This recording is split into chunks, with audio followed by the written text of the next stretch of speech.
ହେଇଛି ରେ ପୁଅ ଆଜି ଟିକେ ଆମ୍ବ ପଣା ପିଇବି ବୋଲି ବିକାକୁ କହିଲି ଚାଲେ ଯିବା ସୋନାଲି ଘର ବାରିରୁ ଆମ୍ବ ପାରିବା। ବିକା ଯେମିତି ଶୁଣିଲା ସାଙ୍ଗେ ସାଙ୍ଗେ ଟୁଙ୍ଗୁ ଟୁଙ୍ଗୁ ଟୁଙ୍ଗୁ ଟୁଙ୍ଗୁ ହେଇକିନି ଗଲା ସୋନାଲି ଘର ଆମ୍ବ ଗଛରେ ଚଢିଗଲା ତ ଗଲା ସୋନାଲି ଘର ଆମ୍ବ ଗଛରେ ଛିଡା ହେଇକିନି କିତି ହଲେଇ ଦେଲା ଆମ୍ବ ସବୁ ଖସି ପଇଲା। ମୁଁ ଯୋଡ଼େ ଚାରିଟା ଆମ୍ବ ଧରିକିନି ସିଧାସଳଖ ଘରକୁ ଛୁ।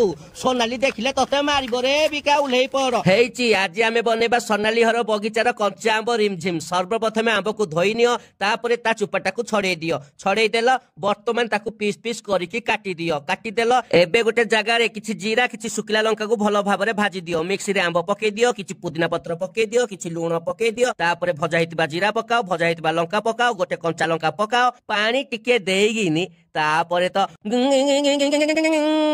ରେଡି। ତାପରେ ପ୍ଲେଟ ରେ କିଛି ଲୁଣ ନିଅ କିଛି ଲଙ୍କା ଗୁଣ୍ଡ ନିଅ କିଛି ଚିନି ନିଅ ଭଲ ଭାବରେ ମିଶେଇ ଦିଅ। ଗ୍ଲାସ ଉପରେ ପୁଦିନା ପତ୍ର ଗୋଟେ ଭଲ କିନି ଘଷି ଦିଅ ନହେଲେ ଲେମ୍ବୁଟେ ଘଷି ଦବ। ତାପରେ ଡିପ୍ କରିକି ବର୍ତ୍ତମାନ ଆମ୍ବ ପଣା ଟିକେ ପକେଇ ଦିଅ ତା ଉପରେ ସ୍ପ୍ରାଇଟ୍ ଟିକେ ପକେଇ ଦିଅ ଭଲ ଭାବରେ ଗୋଳେଇ ଦିଅ ଷ୍ଟାଇଲ ମାରିକିନି ପୁଦିନା ପତ୍ରଟେ ଥୋଇ ଦିଅ ଏବେ ନେଇକିନି ପିଇ ଦିଅ ବୋପା ମା ଚାଲ ପିଓ। ଓହୋ ହୋ ହୋ ସୋନାଲି ଘର ଆମ୍ବ ଏଡେ ମିଠା ଏଡେ ସୁଆଦିଆ ବୋପା ମା।